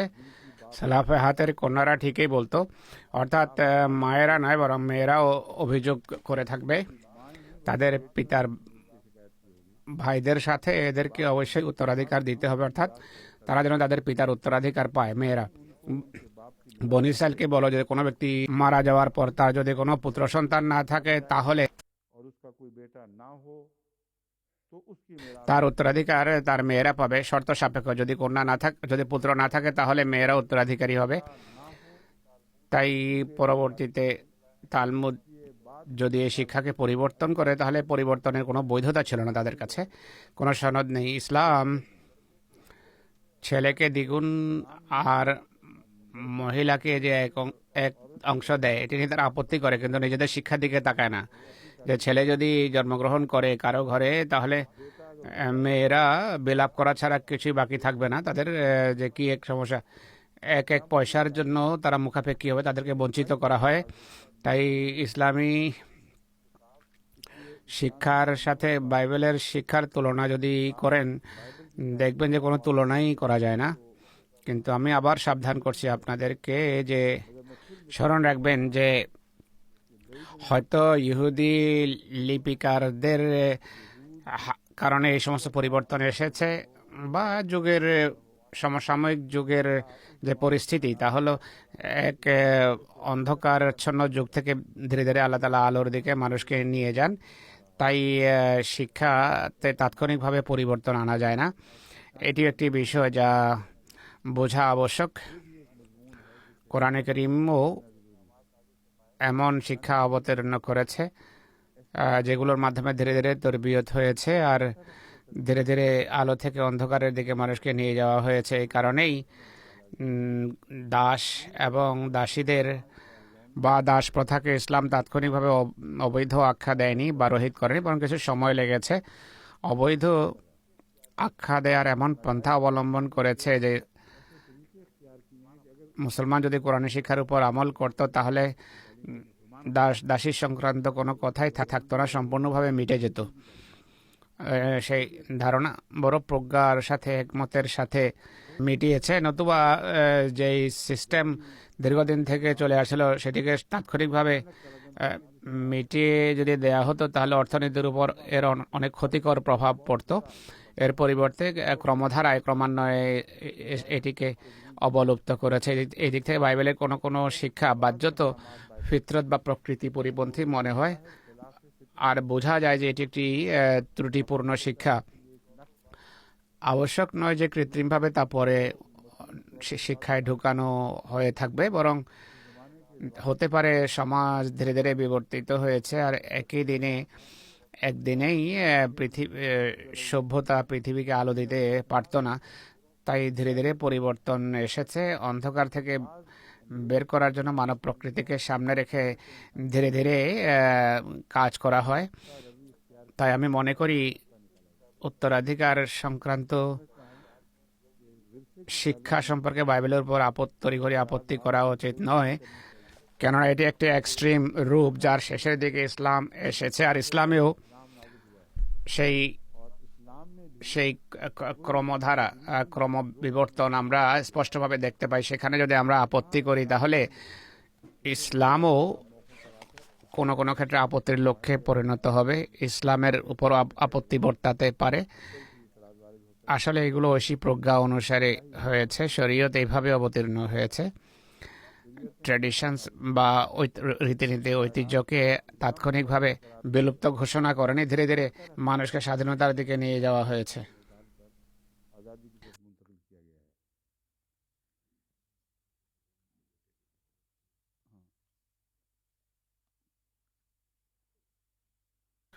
হযরত ইব্রাহিমকে যে কোরআনে পুত্রের শুভ সংবাদ দেয়া হয়েছে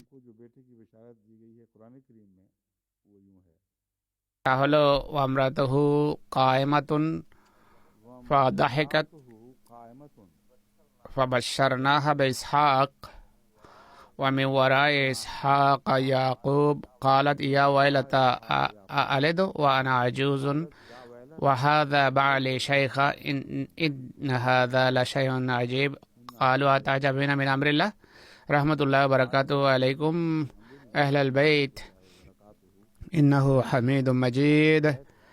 অন্যত্র হযরত ইব্রাহিম যেখানে তার বিস্ময় প্রকাশ করেছেন সেটি কি, ওয়াজাসা মিনহুম খাইফা কালু লা তাখাফ ফাবাশশারুহু বিগুলামিন আলিম ফাআকবালাত ইমরাতুহু ফি সাররাতিন ফাসাক্কাত ওয়াজহা ওয়া কালাত ইন্নী আজুজুন আকিম।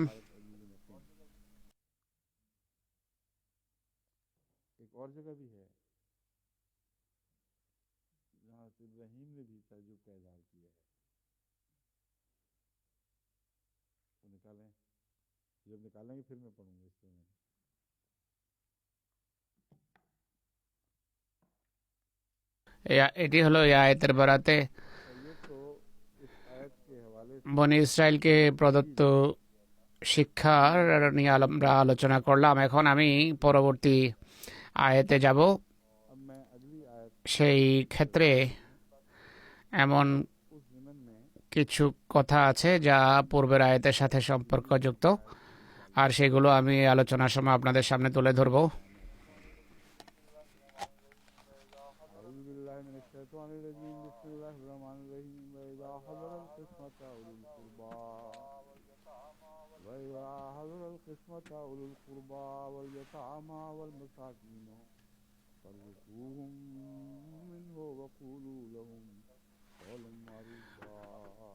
পরিত্যক্ত সম্পত্তি বন্টনের সময় অন্যান্য আত্মীয় হাদার আল কিসমত উলুল কুরবা,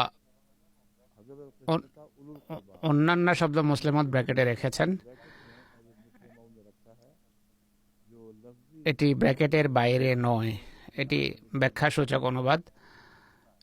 আয়াতে শুধু এই শব্দ আছে যে উত্তরাধিকার বন্টনের সময়, পরিত্যক্ত সম্পত্তি বন্টনের সময়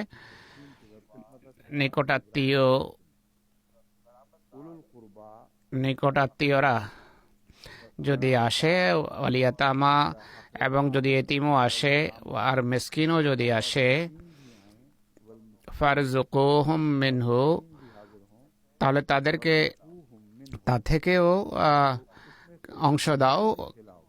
ওয়াকুলু লাহুম কওলাম মারুফা, আর তাদের সাথে উত্তম ভাবে কথা বলো, যেন তাদের মর্মপীড়ার কারণ না হয়। পূর্বে যে এই আয়াত ছিল, সেই আয়াতগুলো হলো লিররিজালি নসিবুম মিম্মা তারাকাল ওয়ালিদানি ওয়াল আকরাবুন ওয়ালিন-নিসাই নসিবুম মিম্মা তারাকাল ওয়ালিদানি ওয়াল আকরাবুন। এই আয়াতকে অনেক আলেম পরবর্তী আয়াতের সাথে সাংঘর্ষিক আখ্যায়িত করেছে। এর ফলে এই যে ভ্রান্ত ধারণা সৃষ্টি হয়েছে যে কোরআনের কোনো কোনো আয়াত মনসুখ, এই মনসুখ আয়াতগুলোর এটিও একটি তারা মনে করে। আপনাদের দৃষ্টি আমি এদিকে আকর্ষণ করেছিলাম।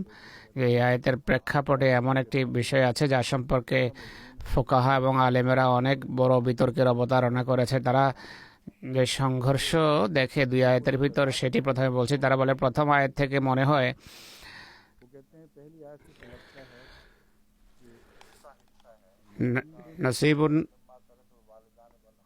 নসিবুম মিম্মা তারাকাল ওয়ালিদানি ওয়াল আকরাবুন, নিকটাত্মীয় যার রেখে যাবে আর পিতামাতা যা রেখে যাবেন তা থেকে কিছু লোক অংশ পাবে। সন্তান তো অংশ পাবেই, আত্মীয় স্বজনও মনে হয় যেন অবশ্যই অংশ পাবে। এখানে নিকটাত্মীয়ের ছেড়ে যাওয়ার কথা হচ্ছে। সম্পত্তি যারা ছেড়ে যাবে, যারা অংশ পাবে, তারাও তো নিকটাত্মীয় আখ্যায়িত হবে। এখানে এই প্রশ্ন নেই যে কে সম্পত্তি রেখে যাবে, যেই পাবে সে নিকটাত্মীয় হিসেবেই সম্পত্তি পাবে। বলা হচ্ছে নসিবাম মাফরুদা, এটি এমন একটি অংশ যা দেয়া আবশ্যক, যা প্রদত্ত হওয়া আবশ্যক। এখানে বিষয় হলো এটি। পরের আয়াতে বিষয় অন্যভাবে আরম্ভ হয়েছে, মনে হয় যেন একটি ঐচ্ছিক বিষয় যে তাদেরকেও দাও। বলা হচ্ছে ইযা হাদারাল কিসমাতা উলুল কুরবা ওয়াল ইয়াতামা ওয়াল মাসাকিন ফারযুকুহুম মিনহু ওয়া কুলু লাহুম কওলাম মারুফা, তাদেরকে তা থেকে কিছু দাও, তাদের সাথে ন্যায়সঙ্গত কথা বলো এবং সুন্দর কথা বলো। এই একটি জটিলতায় তারা পড়েছেন। আরেকটি জটিলতা হলো ইযা হাদারাল কিসমাতা উলুল কুরবা ওয়াল মাসাকিন ফারযুকুহুম মিনহু, এখানে নির্দেশ হলো তাদেরকে অবশ্যই দাও। পূর্বের আয়াত হলো যে নির্ধারিত অংশ আছে সেটি তোমরা দেবে, এর বেশি, এর বাইরে নয়। সেখানে নিকটাত্মীয়ের কথা আছে, ইয়েতিমদের কথা উল্লেখ করা হয়নি, মিসকিনদের কথা উল্লেখ করা হয়নি। আর এই আয়াতে যাদেরকে অংশ দিতে হবে তাদের সংখ্যা বাড়িয়ে দেয়া হয়েছে। তো মানুষ মনে করেছে যে এগুলো একটি অন্যটির সাথে সাংঘর্ষিক। এই কারণেই নাসেখ মনসুখের ধারণা মাথায় দানা বেঁধেছে, যা ভ্রান্ত এবং ভিত্তিহীন। এই সম্পর্কে আমি রেফারেন্স উপস্থাপনের পর বিস্তারিত আলোচনা করব। কাসামা ইয়াকসেমো কাসমান, আবিধানিক আলোচনা হচ্ছে।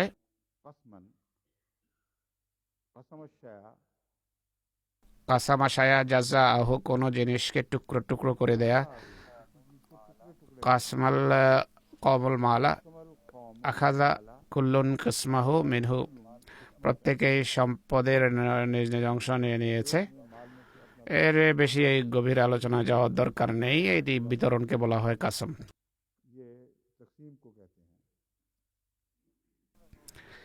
এই আয়াতের শানে নজুল সংক্রান্ত বিতর্ক আছে। আবু হাইয়ান আন্দলুসি বলেছেন, এই আয়াত এমন সম্পদশালী লোকদের সম্পর্কে তাদের অনুপ্রাণিত করার উদ্দেশ্যে নাযাল হয়েছে, যারা মৃত্যুর সময় ওসিয়ত করতে গিয়ে সম্পত্তি যাদেরকে পছন্দ করে তাদেরকে দেয়, আর যারা এমন আত্মীয় স্বজন যারা ওয়ারেস নয় তাদেরকে উপেক্ষা করে।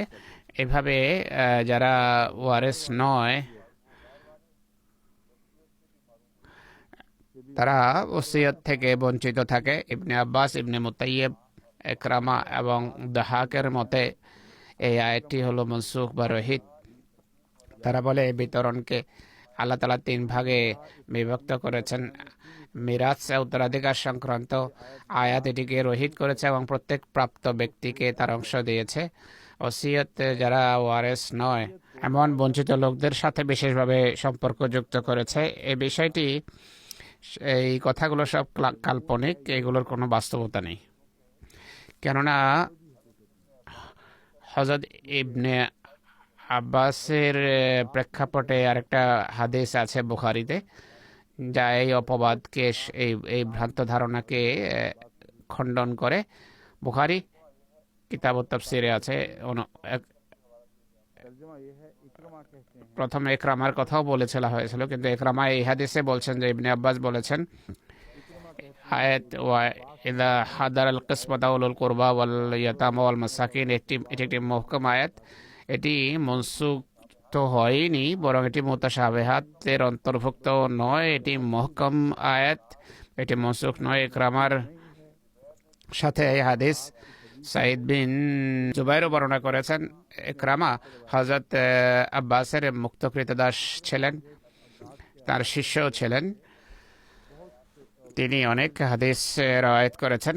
সাইদ বিন জুবাইরের পৃথক সনদ থেকে যদি হাদিসটা আসে, তাহলে এই হাদিসটা খুবই দৃঢ় এবং খুবই নির্ভরযোগ্য প্রমাণিত হয়। দুটো রওয়ায়াত একটি অন্যটি সমর্থন করছে। তাই বুখারীর যে রওয়ায়াত, এটি তাফসিরের যে সমস্ত রওয়ায়াতের কথা বললাম সেইগুলোকে খণ্ডন করে।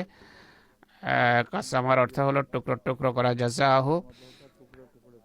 এটি মুহকাম আয়াত, যা এই সমস্ত মুফাসসিরদের রওয়ায়াতকে টুকরো টুকরো করে নিক্ষেপ করে দূরে। কোরআনের নাসেখ মনসুখের কোনো ধারণা স্থান পেতে পারে না। হযরত মসিহ ইসলাম এই বিষয়কে চূড়ান্ত বিষয় হিসাবে চিরতরে স্পষ্টভাবে বর্ণনা করেছেন। তিনি লিখেছেন, কোরআনের আয়াত তো দূরের কথা, একটা বিন্দু রহিত হতে পারে না। এ সম্পর্কে হযরত মসিহ ইসলাম এই আয়াতগুলোর যে অর্থ বর্ণনা করেছেন তা আপনাদের সামনে আমি তুলে ধরছি, কিন্তু এর পূর্বে অন্যান্য আলেমদের কথা বলবো। ইমাম জালালউদ্দিন সৈয়ুতি বলছেন, ইয়াহিয়া বিন ইয়ামারের পক্ষ থেকে বর্ণিত 3টি মদনী আয়াত মুহকাম, মানুষের বেশিরভাগ তার উপর আমল করেনি। অর্থাৎ ইযা হাদারাল কিসমাতু, আরো একটি রওয়ায়াত থেকে এই কথা প্রমাণিত হয়। আরো দুটো আয়াত বর্ণনা করা হয়েছে, একটি অনুমতি সংক্রান্ত, আরেকটি হলো ওয়াল্লাযিনা লাম ইয়াবলুগহুম ওয়া ইম্মা খালাকনাকুম মিন যাকারিন ওয়া উনসা। এই আয়াতগুলোর কথা তিনি বলেছেন। এই আয়াতের মুহকাম হওয়ার পক্ষে আরো একটি প্রমাণ দিয়েছেন। তাফসির কাসিমের লেখক বলছেন, আব্দুর রাজ্জাক বর্ণনা করেন, হযরত আব্দুল্লাহ তার পিতা আব্দুর রহমান বিন আবু বকরের উত্তরাধিকার বন্টন করেছেন। তখন হযরত আয়েশা জীবিত ছিলেন। তিনি ঘরের প্রত্যেক মিসকিন এবং আত্মীয় স্বজনকে উত্তরাধিকার দিয়েছেন। আর এই আয়াত তেলাওয়াত করেছেন, ওয়া ইযা হাদারাল কিসমাতা উলুল কুরবা। এর অর্থ হলো একটি শতপ্রণোদিত পুণ্যের প্রতি অনুপ্রেরণা যোগানো হচ্ছে। উত্তরাধিকারের যে স্থায়ী এবং মেইন যে আইন, সেটিকে রহিত করার কথা কোথায় বলা হয়নি, বরং যে বিষয়ের উপর আলোকপাত করা হচ্ছে তা হলো কোরআন অনুসারে যদি উত্তরাধিকার নির্ধারিত না হয় বা কোনো ওসিয়তকারী ওসিয়তের মাধ্যমে কারোর জন্য কোনো অংশ নির্ধারণ না করেন, যে যা নির্ধারণের বিষয়ে তিনি স্বাধীন, সেক্ষেত্রে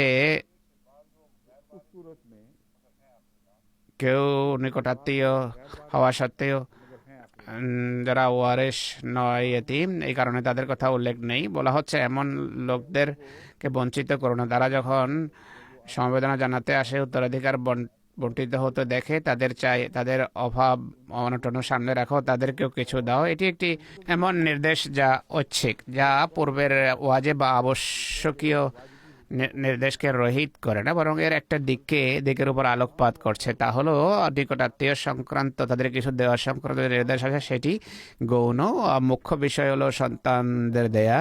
নিকটাত্মীয়রা যদি সন্তান না থাকে তাহলে তাদের মর্যাদা অনুসারে পাবে। নিকটাত্মীয়ের উত্তরাধিকার মানুষ তখন পায় যখন যদি সে পিতামাতার অংশ না পায় আর কোনো নিকটাত্মীয় তাকে লালন করে, তাহলে আত্মীয় তার জন্য কিছু রেখে দেওয়ার অধিকার রাখে। দৃষ্টিকোণ থেকে তারা উত্তরাধিকারী হতে পারে, কিন্তু নিকটাত্মীয়ের উত্তরাধিকারী হওয়া সম্পত্তির এটি কোনো স্থায়ী আইন নয়।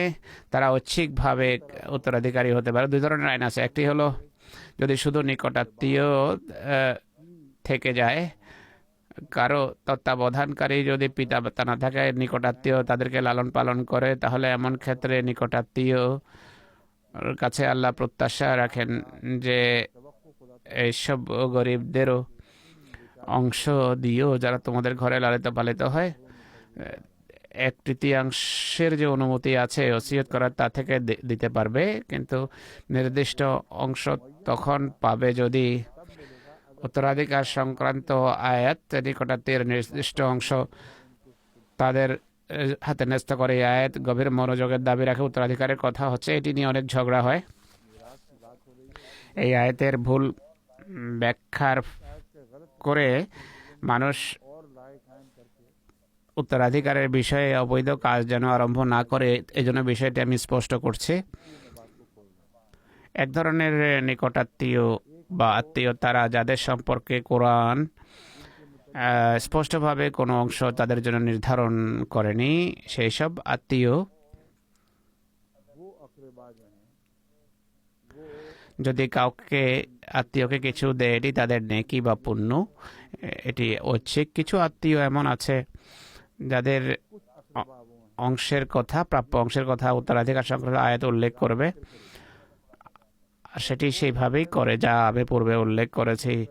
এমন উত্তরাধিকারী যাদের সরাসরি উত্তরাধিকার পাওয়ার কথা, যাদের উত্তরাধিকার অংশ নির্ধারিত, এমন উত্তরাধিকারী যদি না থাকে তাহলে আত্মীয়দের অমুকের এই অংশ হবে। সেখানে আত্মীয়দের অংশটি আর ঐচ্ছিক থাকে না, সেখানে সেটি নির্দিষ্টভাবে দেয়া আবশ্যক। তো এই যে বলা হয়েছে নসিবা মফরুজা, এটি কোনো প্রকার সবিরোধ নয়, বরং কোনো কোনো ক্ষেত্রে আকরেবা আত্মীয়ের অংশ নসিবা মফরুজা হয়ে থাকে। সেই ক্ষেত্রে হয় এটি যেখানে উত্তরাধিকার সংক্রান্ত আয়াতে নিকটাত্মীয়ের কথা উল্লেখ করে বলা হয়েছে অমুক না থাকলে এ পাবে, অমুক থাকলে এতটুকু পাবে।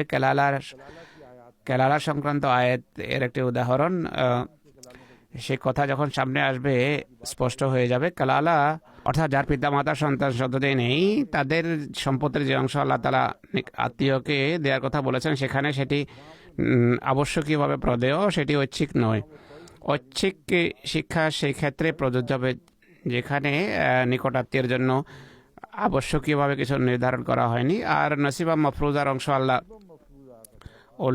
উল্লেখ করেছেন সেটি ছাড়া বাকি সকল ক্ষেত্রে আত্মীয় এবং ইয়েতিম এবং মিসকিনদের যা দিতে হবে তা ঐচ্ছিক।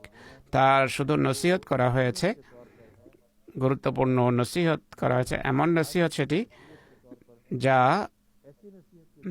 যা মেনে না চললে মানুষ কল্যাণ রাজি লাভ করতে পারে না।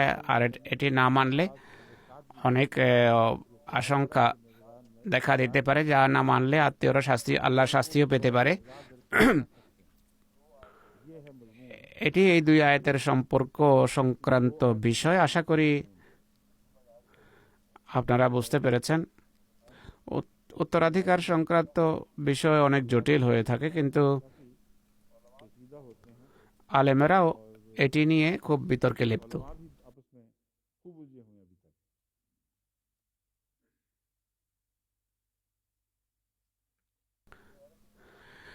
ইবনে আরবি সুফিদের স্টাইলে নিয়েছেন এটিকে, বাহ্যিক কোনো আলোচনাই করেননি। ইমাম রাজি এতিমদেরকে মিসকিনদের উপর প্রাধান্য দেওয়ার কারণ উল্লেখ করেছেন যে তারা বেশি অসহায় এবং তাদের চাহিদা বেশি হয়ে থাকে। তাদের সদকা খায়রাত দেয়া শ্রেষ্ঠ এবং প্রতিদানের দিক থেকে ওইটি উত্তম।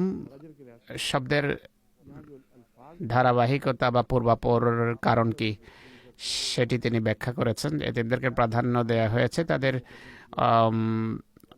অসহায়ত্বের দিকে ইঙ্গিত। মিসকিন তারাই হয়ে থাকে যারা একান্ত অসহায় হয়। পাঞ্জাবিতে বলা হয় সুদা, হুজুর বলছেন। নিমানা নিমানা শব্দ ব্যবহার হয়, হুজুর বলছেন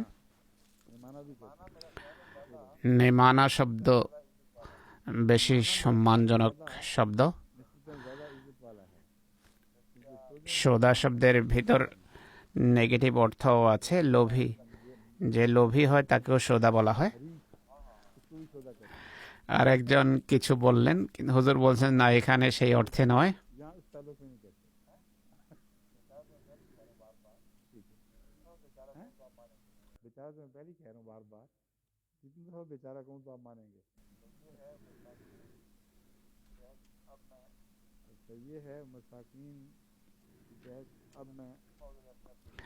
হজরত মসিহ মাউদ আলাইহিসসালামের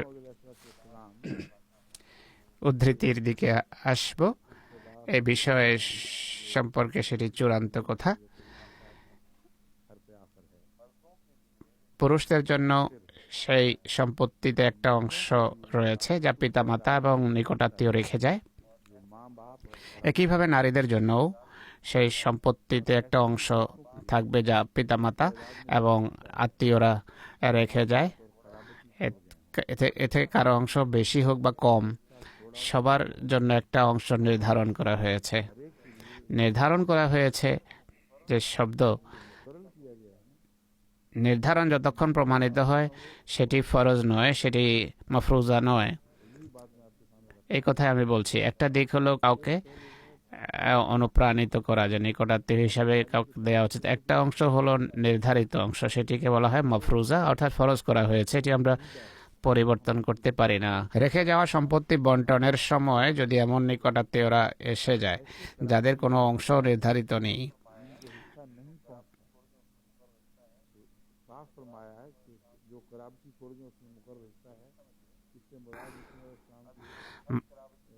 মসিমদ এই কথা বলছেন না যে সব নিকটাত্মীয় উত্তরাধিকারী হয়ে যাবে। যাদের অংশ নির্ধারণ করা হয়েছে তারাই ওয়ারেস হবে। হ্যাঁ, বন্টনের সময় এমন অনেক আত্মীয় আসতে পারে যাদের জন্য স্পষ্টভাবে কোনো অংশ আল্লাহ তাআলা নির্ধারণ করেননি। উত্তরাধিকার পাওয়ার বেশি যোগ্য উত্তরাধিকারীরা যদি সেখানে থাকে, তাহলে যারা গৌণ তারা অংশ পাবে না। যারা মুখ্য তাদের মাঝে যদি বন্টন হয় তাহলে অন্যরা সেই হিসাব থেকে বেরিয়ে যাবে। কিভাবে বন্টনের সময় এতিম এবং মিসকিনেরা এসে যায়, সম্পদ থেকে তাদেরকেও কিছুটা দাও। তাদের সাথে কোমল ব্যবহার করো, ভালো ব্যবহার করো, তাদের সাথে কঠোর কথা বলো না। যারা উত্তরাধিকারী, যারা হক পাওয়ার যোগ্য, তাদেরকে আল্লাহকে ভয় করা উচিত। এই আয়াতকে আল্লাহ মসিহ মাউদ পূর্বের আয়াতের সাথে যুক্ত করেছেন। এই অংশটা আমি পরে বর্ণনা করব। এখন আরো একটি গুরুত্বপূর্ণ বিতর্ক যার এখানে অবতারণা হয় তা হলো ইয়তিম শিশুরা দাদার উত্তরাধিকারী হবে কিনা। যে ইয়তিমকে দিতে বলা হয়েছে সেখানে সেটি ফরজ করা হয়নি, আবশ্যক করা হয়নি, বরং বলা হয়েছে যাদের অংশ নির্ধারিত আছে তারা পাবে। ইয়তিম, মিসকিন, নিকটাত্মীয় এবং অন্যরা যদি এসে যায় তাদেরকে কিছু দিলে ভালো। আজকাল পাকিস্তানে একটা বিতর্ক ওঠানো হচ্ছে, আর জামাতে আহমদিয়ায়ও বিভিন্ন দৃষ্টিভঙ্গির মানুষ রয়েছে। সেই বিতর্কটি এমন এতিম সংক্রান্ত যে প্রয়াত ব্যক্তির পৌত্র, অর্থাৎ তার পুত্র পিতার জীবদ্দশায় মারা যায়। এখন সেই পুত্রের সন্তানরা উত্তরাধিকার পাবে কিনা, অংশ পাবে কিনা।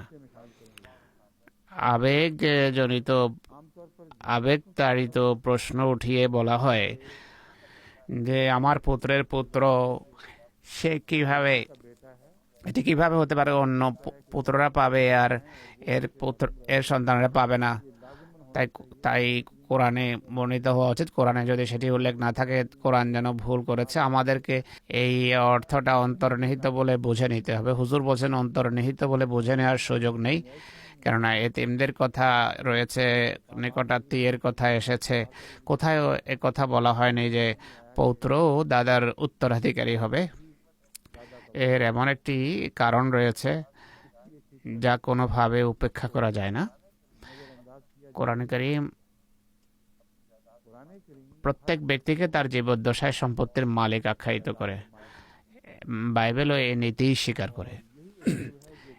এই নীতিতে কোনো পরিবর্তন আনা যাবে না। প্রত্যেক ব্যক্তি নিজের সম্পত্তির মালিক।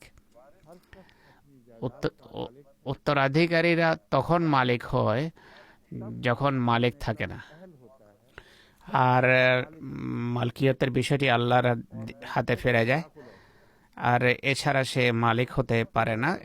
সে ব্যক্তি যার সন্তান তার জীবিত অবস্থায় মারা যায়, সে মালিক হওয়ার পূর্বেই মারা যায়। তার মালিক হওয়ার ছিল তো পিতার মৃত্যুর পর। আপনি যদি বলেন যে সে তখনও মালিক ছিল, তাহলে পিতার জীবদ্দশায় সন্তান তাহলে সম্পত্তিতে হস্তক্ষেপ করার অধিকার রাখবে। কোরআন এবং হাদিসে কোথাও ইঙ্গিতেও পিতার জীবদ্দশায় সন্তানের হস্তক্ষেপের অধিকারকে স্বীকৃতি দেওয়া হয়নি, কোথাও না। পিতা খরচ করেন, ক্রয় বিক্রয় করেন, ব্যবসা বাণিজ্য করেন। কোথাও ধনী আমির, ধনী দরিদ্র হয়ে যায়, কোথাও দরিদ্র ধনী হয়ে যায়।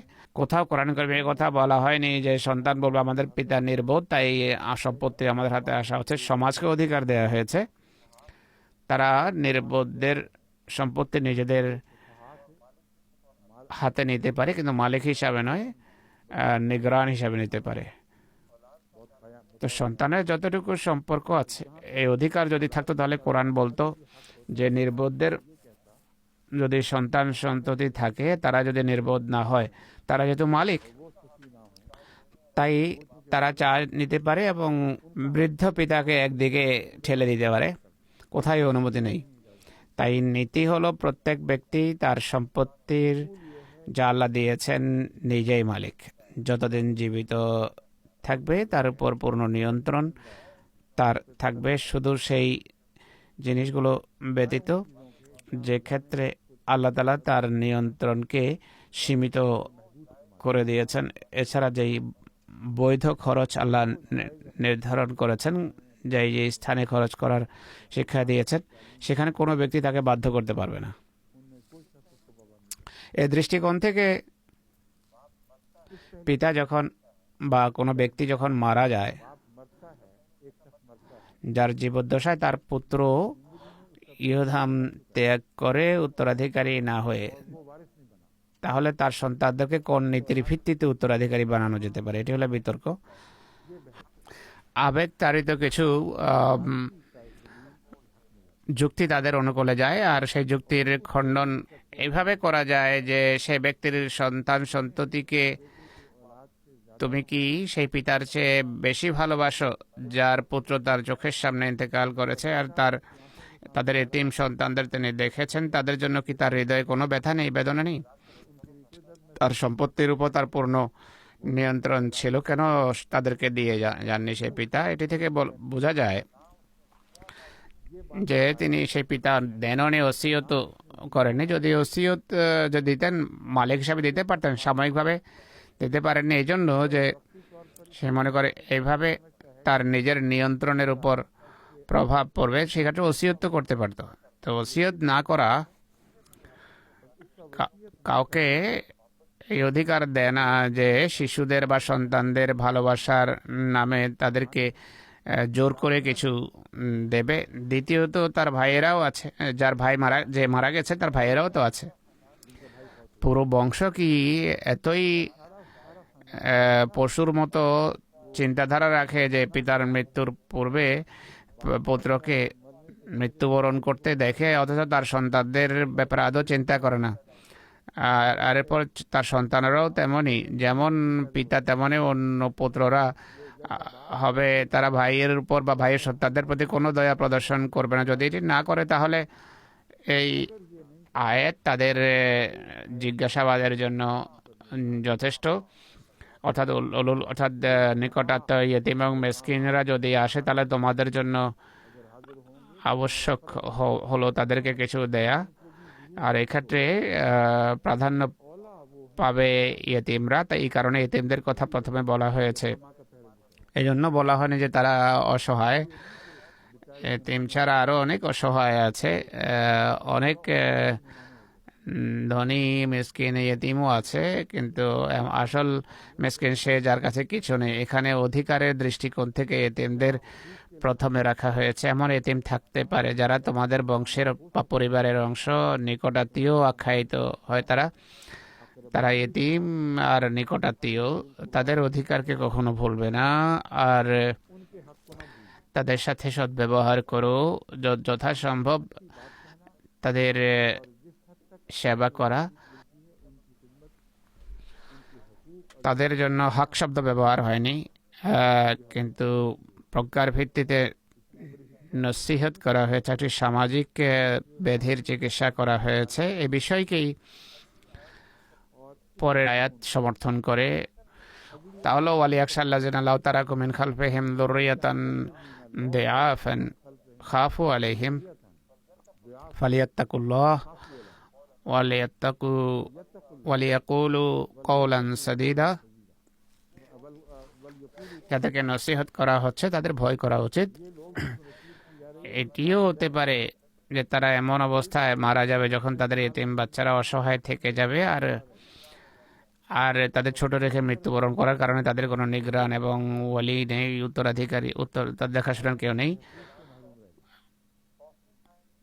এমন মানুষ কি সন্তানদের ব্যাপারে চিন্তা করবে না, আশঙ্কা করবে না? তারা কি পছন্দ করবে যে তাদের মারা যাওয়ার পর সন্তানরা এইভাবে থেকে যাবে? যদি পছন্দ না করে তাহলে সেসব এতিমদের অধিকার তাদের দেওয়া উচিত। সেসব এতিমের অধিকার দেওয়া উচিত যাদের এক নীতির অধীনে বাধ্যত বঞ্চিত দেখানো হয়েছে, কিন্তু আল্লাহ তাদের প্রতি দৃষ্টি আকর্ষণ করছেন। কার্যত তাদের বঞ্চিত থাকা উচিত নয়, এটি হলো এই আয়াতের প্রতিপাদ্য। তোমরা যদি না করো তাহলে ওয়ালিয়াত্তাকুল্লাহ, আল্লাহ তাআলাকে ভয় করা উচিত। হয়তো তোমাদের ক্ষেত্রে এমন ব্যবহার হতে পারে।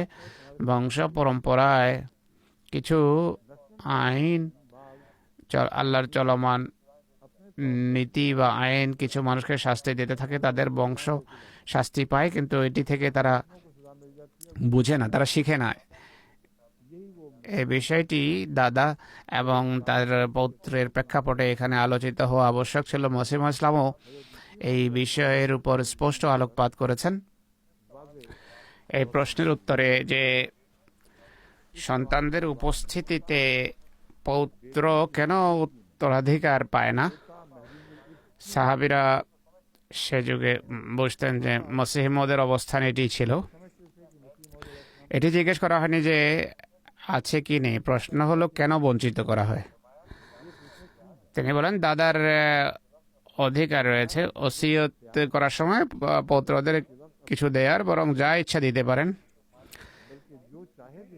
যা যতটা চান দিতে পারেন। এর অর্থ হলো তিনি মালিক। পিতার পর পুত্রদের উত্তরাধিকারী আখ্যা দেওয়া হয়েছে যেন ধারাবাহিকতা বজায় থাকে। যদি এমনটি বলা না হতো তাহলে ধারাবাহিকতা বজায় থাকতো না, অথবা পৌত্রের সন্তানেরাও উত্তরাধিকারী হতো এবং এরপর তাদের সন্তান হলে তারাও উত্তরাধিকারী হতো। আর এই ধারা কত দূর কোথায় গিয়ে ঠেকবে, এই যে বিষয়ে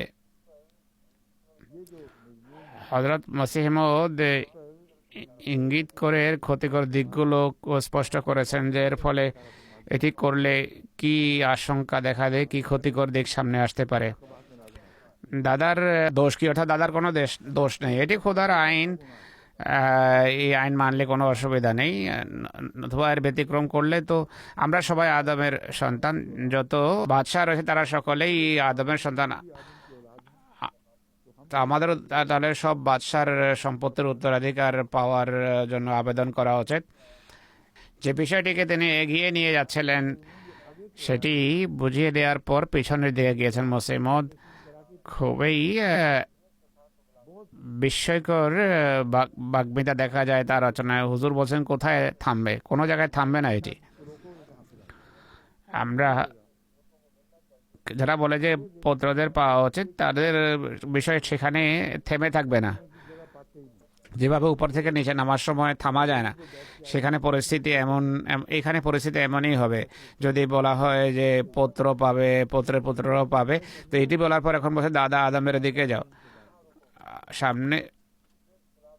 এরপর সব বাদশাদের তাহলে তোমরা উত্তরাধিকারী হবে, কারণ বাদশারা আদমের সন্তান। তো এটি যদি মানা হয় তাহলে উত্তরাধিকার সংক্রান্ত সব নিয়ম কানুন লন্ডভন্ড হয়ে যাবে, উলট পালট হয়ে যাবে। क्योंकि पहले आगे फरमाया, हाँ, कहाँ से तो हमको चाहिए कि सबसे फैसले কেননা পুত্র থেকে পৌত্রিকের সম্পর্ক কিছুটা শিথিল হয়ে যায়, এক পর্যায়ে গিয়ে শুধু নামে মাত্র সম্পর্ক থেকে যায়। আল্লাহ তাআলা জানতেন যে এইভাবে দুর্বলতা প্রজন্মের সাথে সম্পর্ক এভাবে সমান থাকে না সবসময়। এই কারণেই এই আইন নির্ধারণ করেছেন। হ্যাঁ, এমন ব্যবহার এবং দয়া ভালোবাসার জন্য আল্লাহ তাআলা আরেকটি আইন নির্ধারণ করেছেন, যা কোরআন শরীফে উল্লেখ আছে যে যা হাদার আল কিসমতা উলুল কুরবা। এই কথা আমি আপনাদেরকে বোঝাচ্ছি। হযরত মসিহ মউদ আলাইহিস সালাম বলছেন যে এই আইন এর সাথে সম্পর্ক রাখে। ইযা হাদার আল কিসমতা উলুল কুরবা ওয়াল ইয়াতামা ওয়াল মাসাকিন ফারজুকুহুম মিনহু ওয়া কুলু লাহুম কওলাম মারুফা। এমন বন্টনের সময় আত্মীয় স্বজন যদি উপস্থিত থাকে আর ইতিম ও মেসকিনও যদি থাকে আসে, তাহলে তাদেরকে কিছু দাও।